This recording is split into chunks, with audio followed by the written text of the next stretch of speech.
versículos 18 en adelante. Hechos capítulo 12, versículos 18 en adelante. Vamos a leer, como siempre, en versión Nueva Biblia de las Américas. Dice la palabra del Señor, Hechos 12, verso 18. Cuando se hizo de día, hubo un alboroto no pequeño entre los soldados sobre qué habría sido de Pedro. Herodes, después de buscarlo y no encontrarlo, interrogó a los guardias y ordenó que los llevaran para matarlos. Después de estos, Herodes descendió de Judea a Cesarea y se quedó ahí por un tiempo. Herodes estaba muy enojado con los de Tiro y de Sidón, pero ellos de común acuerdo se presentaron ante él y, habiéndose ganado a Blasto, camarero del rey, pedían paz, pues su región era abastecida por el territorio del rey. El día señalado, Herodes, vestido con ropa real, se sentó en la tribuna y comenzó a hablarles, y la gente gritaba: voz de un Dios y no de un hombre es esta. Al instante un ángel del Señor lo hirió por no haber dado la gloria a Dios, y Herodes murió comido de gusanos. Pero la palabra del Señor crecía y se multiplicaba. Bernabé y Saulo regresaron de Jerusalén después de haber cumplido su misión, llevando consigo a Juan, llamado también Marcos. Que el Señor bendiga su palabra. Hemos visto, hermanos, en este capítulo 12, si recordamos un poco la historia, que comenzó una persecución a la iglesia, ¿cierto?, por medio de este Herodes, el cual quería matar a algunos de la iglesia, y exactamente eso es lo que hace: mata a espada a Jacobo y luego encarcela a Pedro. Y luego vimos que el ángel del Señor puede librar a Pedro, y lo libra exactamente del momento de la muerte. El Señor obra de esta manera en liberación para con Pedro. Y dijimos la semana pasada que habían hartos Herodes en la Biblia. En verdad hay 4 Herodes en la Biblia, y una de las características de algunos de esta dinastía, de este grupo de Herodes, es que en verdad eran bastante crueles, bastante malvados. Por ejemplo, Herodes el Grande lo vemos en la Escritura en Mateo capítulo 2, versículo 16, y seguramente usted recordará la historia cuando manda a matar a los pequeños porque lo engañaron los sabios, ¿cierto?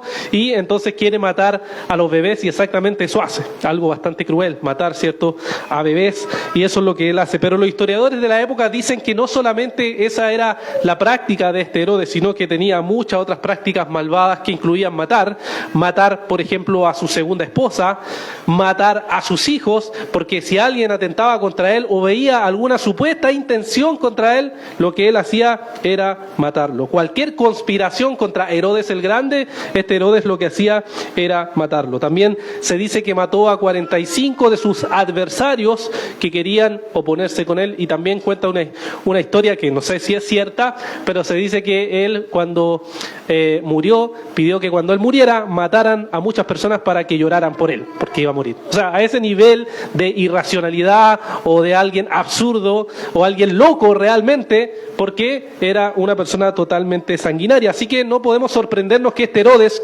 que es el nieto de Herodes el Grande, Herodes Agripa se llama, es tan cruel como esta descendencia de cual viene. ¿Y cuál era la intención de este Herodes Agripa? La intención que él tenía era detener el avance de la iglesia del Señor. Esa era la intención que tenía, detener el avance del reino del Señor. Pero vamos a ver al final de esta historia cómo el Señor frustra los planes de aquellos que quieren oponerse a la obra del Señor. El Señor lo que hace, vamos a ver, como dice el título hoy, que muere Herodes. Muere como un juicio de Dios hacia su vida. Entonces, después que Pedro escapó, después que Pedro fue liberado por una mano milagrosa del Señor por medio de este ángel, vamos a ver entonces qué es lo que sucede luego de eso. Vamos a enfocarnos entonces primero, hermanos, en los versículos 18 al 23, donde vamos a ver lo siguiente: los planes de Herodes son frustrados. Los planes de Herodes son frustrados. Veamos entonces el versículo 18 al versículo 23. Tenemos entonces al apóstol Pedro libre. La iglesia, como hemos visto, había estado orando. Se sorprende cuando llega Pedro a la puerta. Y vemos entonces que Pedro cuenta todo lo que sucedió. Pero ¿qué pasa al día después de que Pedro escapa, después de que Pedro, ¿cierto?, se alegra con la iglesia, ¿qué es lo que sucede? Podemos ver entonces de estos versículos 18 al 23, 4 cosas que es lo que nos va a describir Lucas, qué es lo que sucede. Vemos que nos dice el versículo 18 que cuando se hizo de día hubo un alboroto entre los soldados, un alboroto no pequeño. Esto se debe a que debe haber causado una gran conmoción y una gran sorpresa la cuestión de cómo Pedro escapó. ¿Por qué? Recordemos, Pedro estaba atado a cadenas. Pedro tenía diversos tipos de guardia. Pedro tenía 3 puertas por las cuales tenía que pasar. Y aún así, logró escapar. Entonces, Herodes Agripa no podía entender cómo podía haber escapado esta persona. ¿Cómo podría haber salido por esas puertas, roto las cadenas, haber pasado sobre los guardias y aún así escapar? Entonces se creó una gran conmoción, una gran sorpresa por cómo habría sido posible que escapara Pedro. Entonces, ¿qué es lo que hizo?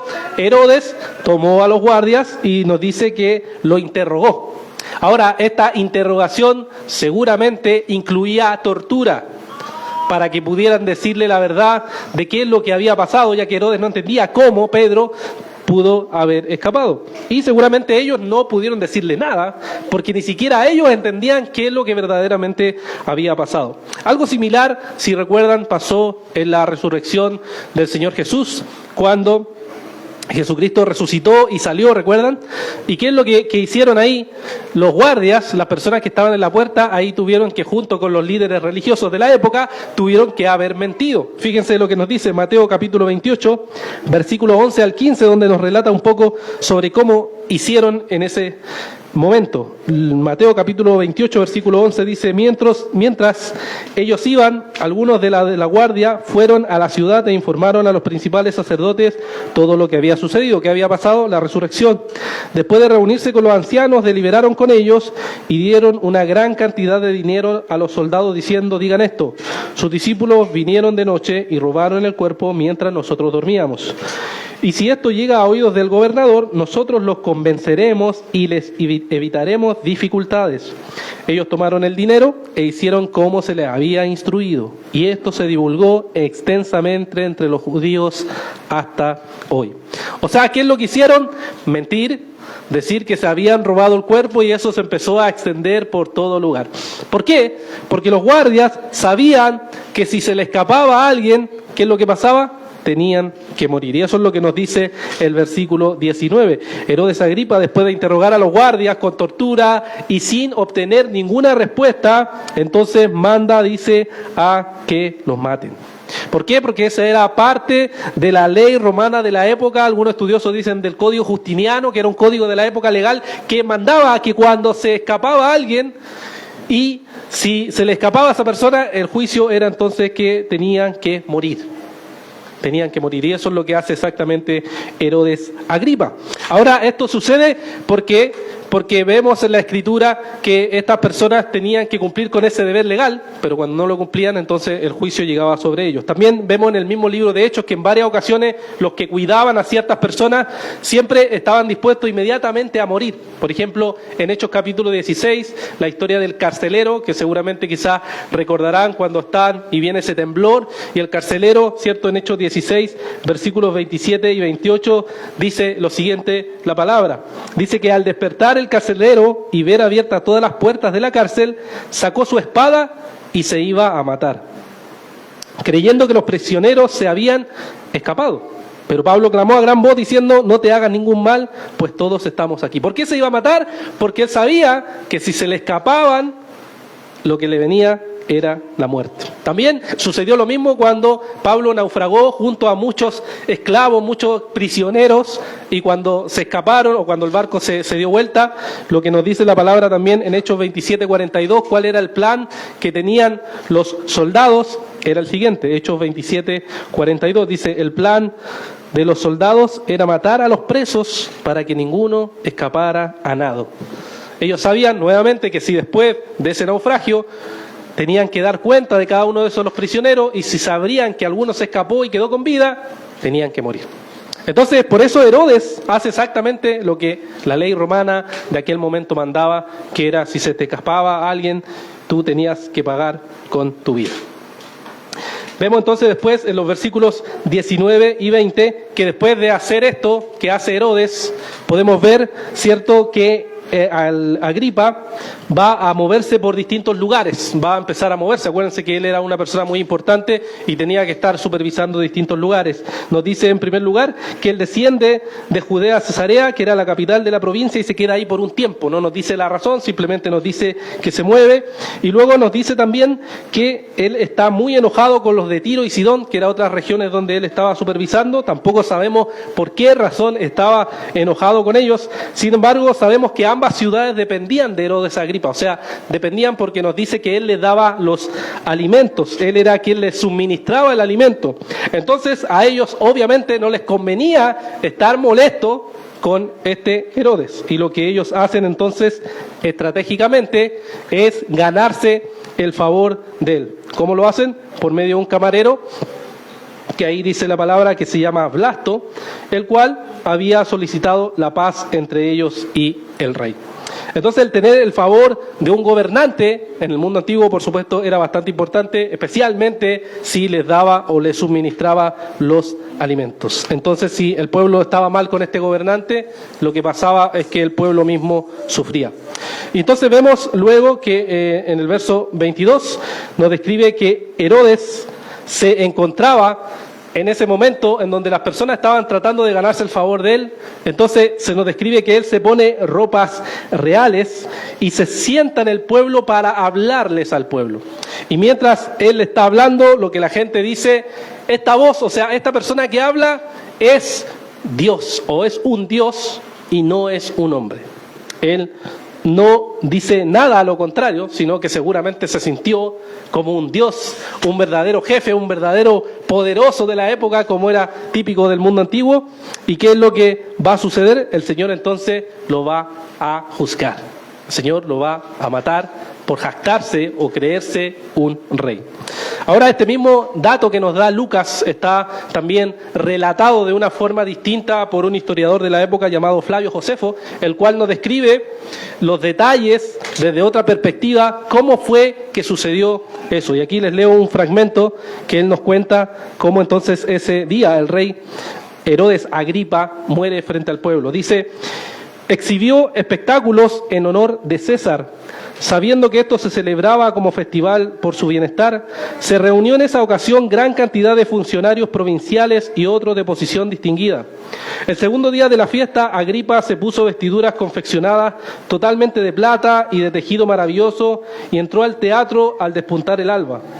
Así pues, por la plata brillaba y resplandecía maravillosamente al caer sobre ella los primeros rayos del sol. Y su resplandor inspiró una suerte de temor y temblor en aquellos que lo veían. Inmediatamente sus aduladores exclamaron desde varias direcciones, utilizando expresiones que no le hicieron ningún bien, pues lo invocaron como un dios. Sé propicio a nosotros. Hasta aquí te hemos reverenciado como un ser humano, pero ahora en adelante confesamos que eres de naturaleza más que mortal. Agripa no lo censuró ni repudió su impía adulación, pero poco después miró hacia arriba y vio una lechuza posada sobre una cuerda por encima de su cabeza y reconoció inmediatamente como semejanza de algún mal. Así como en una ocasión anterior había sido mensajera del bien y una punzada de pena atravesó su corazón. Al mismo tiempo sintió un dolor entre las entrañas que aumentó rápidamente en intensidad. Apresuradamente fue llevado al palacio y después de haber sufrido continuamente durante 5 días el dolor en su vientre, finalmente murió. Nos relata entonces desde la perspectiva de Flavio Josefo cómo es que sucedió esto, cómo es lo que pasó es que finalmente fue juzgado por el Señor. Obviamente es una lectura complementaria a lo que nos dice Lucas respecto a ello. ¿Qué podemos ver, hermanos, entonces sobre estos versículos? ¿Qué nos enseña el Señor sobre esto? Sobre el orgullo, sobre la jactancia, sobre la vanagloria que tenía este Herodes Agripa. Primero, hermanos, podemos señalar lo siguiente: Dios es quien frustra los planes de los poderosos. Debido al orgullo pecaminoso que tenía el rey, que tenemos todos, pero especialmente alguien que tiene autoridad o poder, podemos ver que el Señor es quien frustra esos planes que tenía de destruir a la iglesia. Si recordamos el Salmo número 2, versículos 4 al 6, se nos dice que cuando los reyes se rebelan contra Dios, ¿qué es lo que hace Dios? Salmo 2, versos 4 y 6 dice: el que se sienta como rey en los cielos se ríe. El Señor se burla de ellos. Luego les hablará en su ira y en su furor los aterrará diciendo: pero yo mismo he consagrado a mi rey sobre Sión, mi santo monte. El Señor es quien destruye a todos los poderosos en su jactancia. En el Imperio Romano, que intentó destruir a la iglesia constantemente y continuamente a través de la persecución, nunca pudo detener a la iglesia del Señor. Nunca pudo detenerla. ¿Por qué? Porque la iglesia del Señor está sustentada en el poder de Cristo, en el poder de la resurrección de Cristo. Este año comenzamos recordando, generalmente a través de la historia de la iglesia siempre se recordaba a personas, y una de las cosas que hacía la iglesia era recordar a los mártires de la iglesia, a aquellos que habían dado la vida, y hay una historia de un caballero que se llamaba Gordio.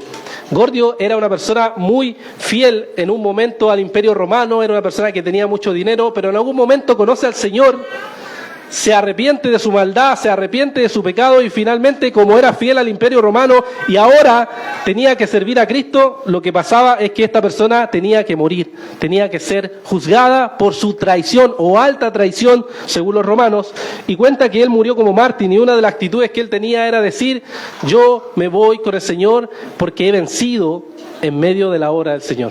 Incluso cuentan que cuando venían a él para decirle que se arrepintiera, él decía lo siguiente. Decía: estaba tan lejos de ceder a las amenazas y de temblar que incluso proponía los tormentos para sí. Y les decía: ¿por qué se demoran? ¿Por qué se detienen? Destrocen mi cuerpo, disloquen mis miembros, atorméntenme como quieran. No me priven de la feliz esperanza, pues cuanto más intensifiquen los tormentos, tanto mayor será la gloria que me espera. Él estaba totalmente convencido de que había triunfado en Cristo y no le importaba el martirio, el sacrificio, nada, porque ya no amaba su vida, lo que amaba era estar en la presencia del Señor. Y así, hermanos, la iglesia ha vencido a través de los siglos por medio de la confianza en el Señor. No hay nada que pueda destruir a la iglesia del Señor. Pero el Señor, por supuesto, no solo frustra sus planes, sino que también juzga a los poderosos. ¿Recuerdan a Nabucodonosor? En Daniel capítulo 4, versículo 33 nos dice que cuando Nabucodonosor miró un día su palacio y dijo: ¿quién construyó todas estas cosas? El Señor lo juzgó. ¿Por qué? Porque se había jactado o creía que nadie podía ser más poderoso que él. ¿Y qué es lo que hizo Dios? Nos dice en Daniel capítulo 4, versículo 33, dice: en aquel mismo instante se cumplió la palabra acerca de Nabucodonosor, fue echado de entre los hombres, comía hierba como el ganado y su cuerpo se empapó como el rocío del cielo, hasta que sus cabellos crecieron como las plumas de las águilas y sus uñas como la de las aves. O sea, lo enloqueció, el Señor hizo que enloqueciera y se convirtiera como un animal que comía en el suelo. Y eso es lo que el Señor hace cuando el orgullo llega, cuando la jactancia llega. El Señor enloquece eso. Por eso nos dice Pablo, recuerdan en Corintios: ¿no ha enloquecido Dios la sabiduría de este mundo? No, el Señor ha enloquecido a este mundo que se cree poderoso, que se cree invencible, que se jacta de las cosas de este mundo. El Señor finalmente lo que hace es enloquecer todo su poder. Y el Señor va a juzgar a cada uno de esos malvados.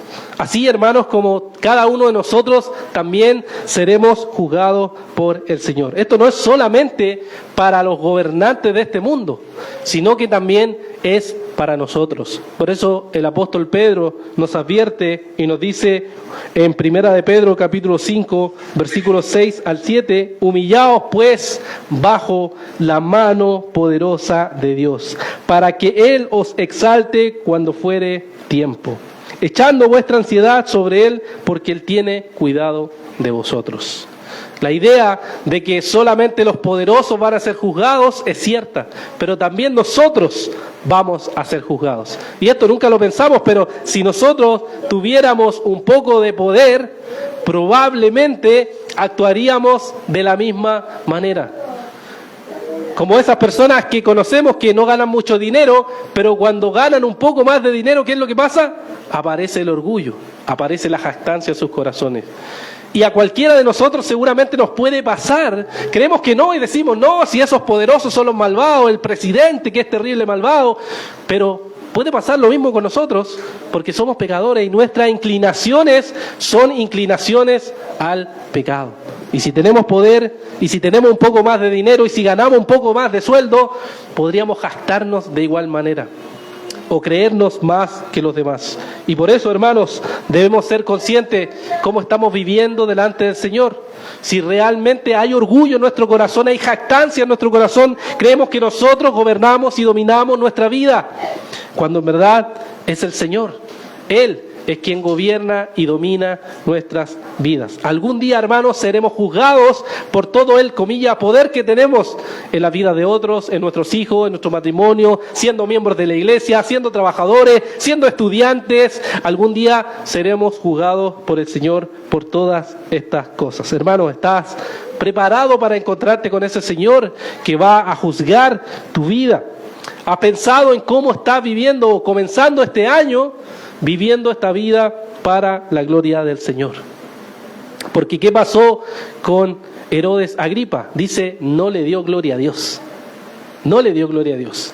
Y cualquier cosa que hagamos sin darle gloria a Dios es pecado. Por eso nos dice Pablo también en Corintios, si comen o beben, háganlo para la gloria de Dios. Todo, hermanos, lo que ustedes hagan debe ser hecho para la gloria del Señor. Si hay algo que hagan que no es para la gloria de Dios, eso se convierte en algo pecaminoso. Luego, hermanos, en los versículos 24 y 25 vemos lo siguiente, que es el contraste. Vemos que el Señor frustra los planes de Herodes Agripa, pero ahora vemos desde el versículo 24 al 25 que la palabra de Dios sigue creciendo. La palabra de Dios sigue creciendo. Entonces vemos los planes de Herodes son frustrados, Dios acaba con su vida y vemos que el contraste es lo siguiente, la iglesia del Señor sigue avanzando. Vemos en estas cosas, en estos versículos, tres cosas a las cuales podemos apuntar. Primero, lo que nos dice el verso 24, que la palabra de Dios crece y se multiplica. Una de las cosas que vemos en el libro de los Hechos, hermanos, es que la palabra de Dios siempre está creciendo y avanzando. Hechos capítulo 6, versículo 7, nos dice lo siguiente, después que eligieron a los diáconos. Hechos 6, 7 nos dice, y la palabra de Dios crecía y el número de los discípulos se multiplicaba en gran manera en Jerusalén y muchos de los sacerdotes obedecían a la fe. Lo mismo podemos ver en Hechos capítulo 9, versículo 31, Hechos capítulo 9, versículos 31, en donde nos dice también Lucas lo siguiente, entre tanto la iglesia gozaba de paz por toda Judea, Galilea y Samaria y era edificada y andando en el temor del Señor y en la fortaleza del Espíritu seguía creciendo. O sea, la iglesia en medio de la oposición crecía, avanzaba.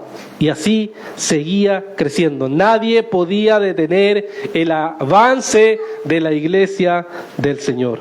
Y luego nos dice en el versículo 25 que Bernabé y Saulo cumplen entonces la misión que se le había encomendado. ¿Cuál era esa misión? Se refiere al trabajo que le había encomendado la iglesia en Antioquía para que fuera a enseñarles, si recuerdan ustedes, a los gentiles.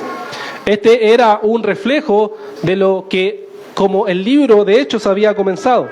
En Hechos capítulo 1, versículo 8, la misión era que el Espíritu Santo iba a venir, le iba a dar poder y ellos iban a ser testigos. ¿Dónde iban a ser testigos? En Jerusalén, en Judea, en Samaria y hasta los confines de la tierra. Y ahora se encontraba entonces en los confines de la tierra porque se estaba predicando a los gentiles. Los gentiles estaban siendo parte de este plan del Señor. Y Pablo y Bernabé estaban cumpliendo esta misión. La misión que tenía que ser con que la iglesia tenía que predicar, tenía que discipular, tenía que bautizar y tenía que hacer esta gran comisión que se le había encomendado a ellos. Y entonces podemos ver que el verso 25 también nos agrega que en esta misión que ellos van a cumplir, se le agrega un nuevo compañero. Este nuevo compañero es Juan Marcos. Este compañero Juan Marcos tiene sin duda una larga historia en la palabra de Dios. Tiene una larga historia en los viajes que Pablo hace. Recordará que Juan Marcos era primo de Bernabé, conocido de Pedro desde la juventud, acompañó a Pablo y a Bernabé en el primer viaje, que es lo que vamos a ver más adelante, y luego vamos a ver que él lo va a abandonar. Esto va a crear conflicto entre Pablo y Bernabé, pero finalmente se va a convertir en alguien que es usado por el Señor para llevar a cabo los propósitos. No vamos a entrar más en detalle, pero este compañero se va a convertir en alguien muy importante a través de los viajes misioneros de Pablo. ¿Qué es lo que podemos ver, hermano, entonces, de esta palabra, de estos versículos que puede ser pensado y aplicado para nosotros como iglesia? Lo primero que podemos ver, hermanos, es que la iglesia crece en medio de la oposición. La iglesia crece en medio de la oposición. Yo creo que todos sabemos y hemos escuchado alguna vez esto, que vivimos en una cultura secular, que quiere decir que ha sacado a Dios del centro, o en una cultura que le llaman también post-cristiana, o sea, una cultura que ya no considera el cristianismo, o por lo menos el Dios cristiano, como alguien importante. Y esto en verdad es así, hermanos. Es algo real. Esto lo dicen incluso los datos, como por ejemplo la encuesta CEP, que es una de las encuestas más importantes que hay en Chile, describe lo siguiente. Dice que el 74% de los chilenos fue criado en la fe católica, pero solo el 48% se identifica y el 31% se considera agnóstico o ateo. El 44% de los encuestados declara que no asiste nunca a los servicios religiosos, y solo 12 lo hace por lo menos una vez por semana. Y dice que el 44% de los encuestados también declaró que no asiste nunca a estos servicios religiosos. Por tanto, lo que decimos en esto, hermanos, es que la gente ya no asiste a la iglesia, la gente ya no considera a la iglesia. Aquí estamos hablando de la gente no creyente. Antiguamente las cosas eran diferentes. Esto nos dice que la fe cristiana o la cristiandad en general ha bajado mucho en nuestra cultura. Ahora, ¿qué debemos hacer al respecto? ¿O cómo deberíamos ver esto? Generalmente lo que la gente dice es, bueno, el mundo está tan malo, ya no quiere escuchar la palabra de Dios, la gente ya no le importa la religión. Pero hermanos, es cierto que hay etapas en que a veces sucede eso. Pero si uno pone estos porcentajes en contexto en lo que era también el Imperio Romano, es que era muy similar, hermano. Muy similar. El cristianismo no era una masa de gente infinita que todos creían. No, en el porcentaje del Imperio Romano, la gente que creía también no era tanta. Después es otra cosa que conquistó, digamos, el Imperio Romano. Pero la iglesia creía y avanzaba aún en medio de la oposición. Y aunque usted no lo vea quizás con sus ojos y no lo vea ahora, el Señor sí está obrando. El Señor sí está actuando, el Señor sí está levantando iglesias, sí está levantando obreros, sí está obrando a través de la iglesia del Señor. Y eso, por lo menos, en la asociación que tenemos a ABAR, en la cual estamos, podemos ver, hay muchas obras que se van levantando. Lo que falta son siervos, lo que falta es gente que esté dirigiendo esas obras. Hay grupos que se juntan, hay gente que se quiere unir a escuchar la palabra de Dios, a aprender la palabra de Dios, pero falta gente capacitada para poder enseñar esa palabra.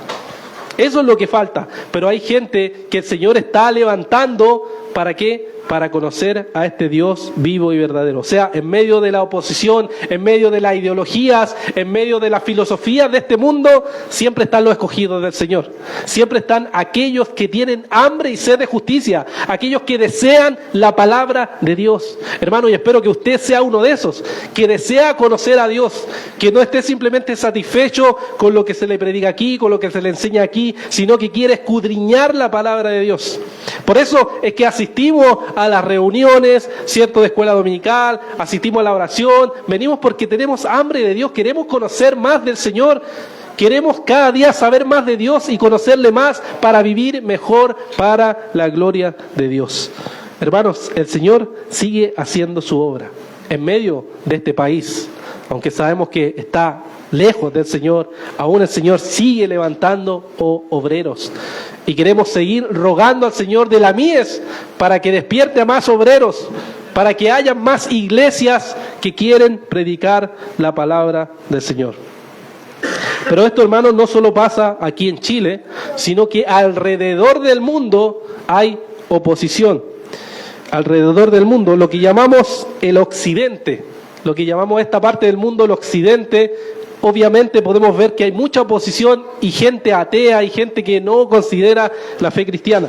Pero escuchen lo que dice un informe del año 2024 de cómo van las misiones en el mundo. Dice lo siguiente: a la luz de la creciente secularización de Europa y América del Norte, con una disminución de membresía eclesiástica y una relajación de las convicciones teológicas, el sur global y Asia Oriental probablemente jugarán un papel cada vez más prominente en las misiones globales y en el clima teológico de la Iglesia global.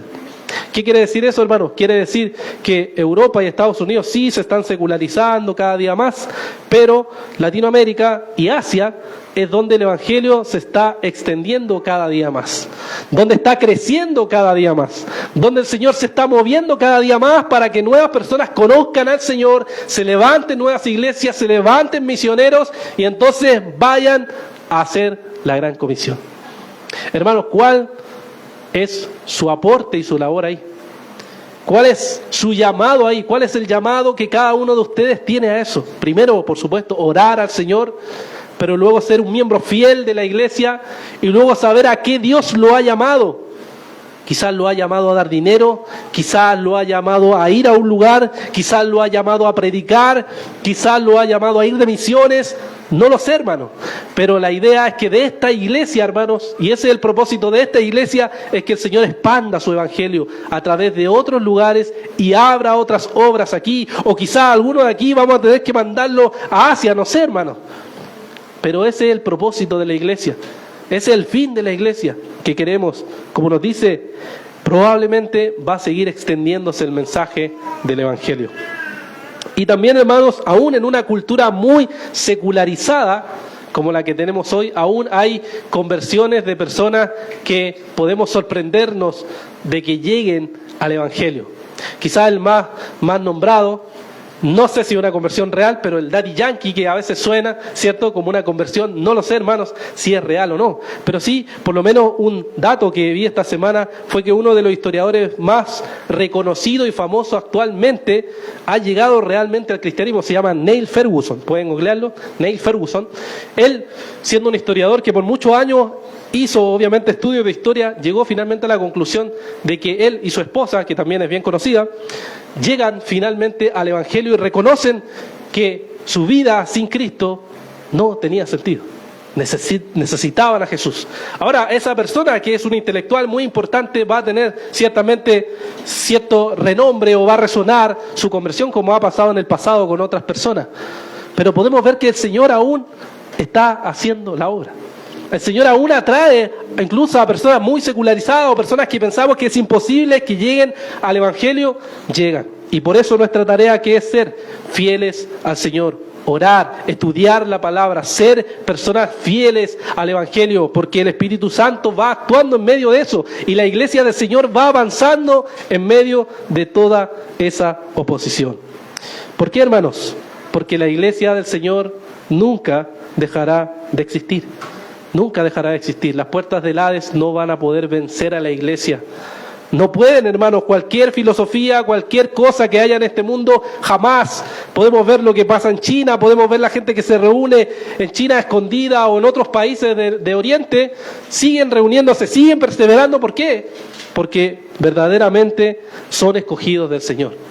Aquel que es escogido del Señor persevera, persevera, persevera hasta el fin, pase lo que pase. Si usted verdaderamente es escogido del Señor, persevera, persevera y persevera. Pueden venir pruebas, dificultades, dolores, momentos de sufrimiento, momentos de malentendidos, momentos de conflictos, con el matrimonio, con los hijos, con la iglesia. Pueden haber, sí, van a haber, hermanos, seguro. Pero usted, ¿qué hace? Persevera. Vive para la gloria de Dios y está unido a esa iglesia. Y vive de forma íntegra para el Señor, busca al Señor en su palabra, lo busca en oración y vive dependiendo constantemente de Él. Entonces cualquier oposición que usted tenga va a ser derrotada, no por sus fuerzas, sino por lo que Cristo hizo en la cruz. Cristo es quien ha vencido a toda potestad. No hay nada que los cristianos no podamos derrotar, porque tenemos el poder de Cristo. Tenemos el poder de su resurrección. Así como la iglesia venció en ese tiempo, hoy podemos vencer por medio del Evangelio de nuestro Señor Jesucristo. Oremos. Padre, te damos las gracias en esta mañana. Te agradecemos, Señor, porque vemos que así como este capítulo comenzó mostrándonos que querían destruir a la iglesia, este capítulo termina mostrándonos, Señor, que la iglesia vence, no por sus fuerzas, sino por ti, Señor, por tu evangelio, por tu poder, por tu grandeza, Señor. Padre, reconocemos que nosotros somos débiles. Si solo dependiéramos de nosotros, estaríamos completamente perdidos. Pero, Señor, como dependemos del poder de tu fuerza, podemos tener siempre esperanza. Te agradecemos, Señor, por tu bondad, te agradecemos por tu misericordia y te pedimos, Señor, que tú estés obrando y guiándonos cada día, Señor, en tu verdad. Pedimos que tú nos ayudes, Señor, a depender de ti en todas las áreas de nuestra vida y te agradecemos por tu gran obra. Pedimos esto en el nombre de Jesús. Amén.